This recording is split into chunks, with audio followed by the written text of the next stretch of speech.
I really don't know what I just saw. And I think I share that opinion with a lot of people that are in the comment section over at Cinemassacre. A couple days ago, there was a video they uploaded, Rex Viper Nintendo Power of Love music video, which was kind of a blend of video games and the power of love and 80s music, you know. Again, I'm not really sure what to think about it, but I'll give some thoughts in a second here. But before I give some thoughts on that 5-minute upload, we're going to take a look here at what's been uploaded the last couple months on Cinemassacre.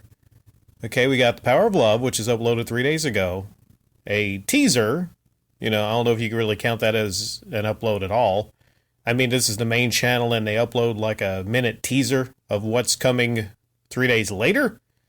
Then you have, is that another minute upload? AVGN 1 and 2 Deluxe coming. So basically on this main channel, essentially they kind of wasted people's time, I would say, with two, 1 minute teasers for different things. And then you have, what's BS? Bed sheets. And then 3 weeks ago, like, what the hell? You have 3 weeks ago, which was, and I like that they do this, upload basically the whole seasons, in a compilation. That's a cool thing that they do on the channel. But you have like a lot of nothing uploads, and then the Dragon Quest timeline, which was a month ago.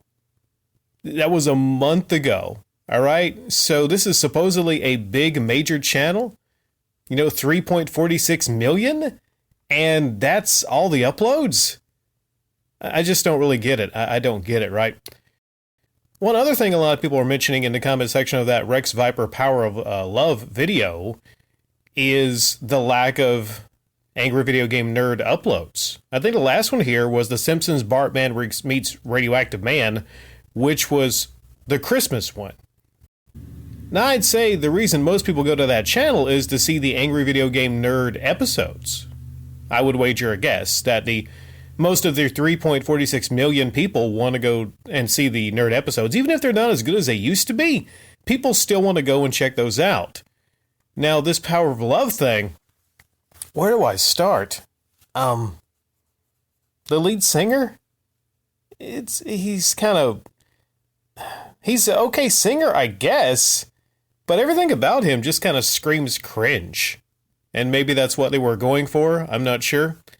The video is like a blend of Back to the Future. It's like real live action, and James is, traveling back to destroy, which would make sense, for the nerd to go back in time and actually destroy LGN from creating these terrible games. But the weird thing is, they can actually go in different directions with this, okay? Because if he went back in time, if the nerd went back in time and destroyed LGN, then basically, I don't think the Angry Video Game Nerd would exist, right? I mean, that's just being honest here. If it weren't for terrible games, terrible NES games specifically, the nerd would not exist.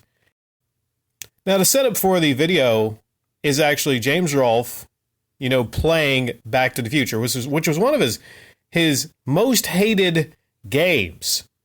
But for some reason, he's playing it again. Like, I don't understand that. He puts the game in to play it, even though he knows he hates the game. That doesn't really make a lot of sense, but okay.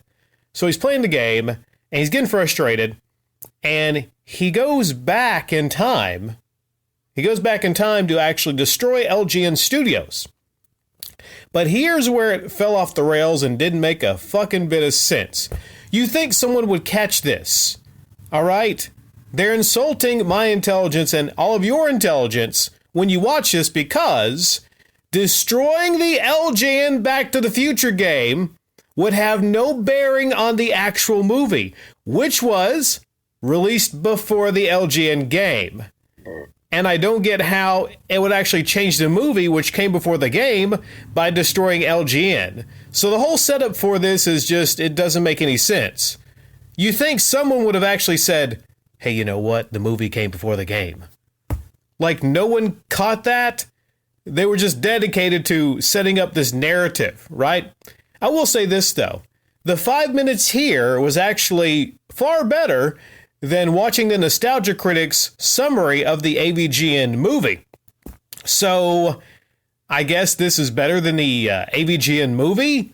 So there's that, but, you know, a fucking bucket of shit and piss is better than the AVGN movie, so that's not saying a whole lot.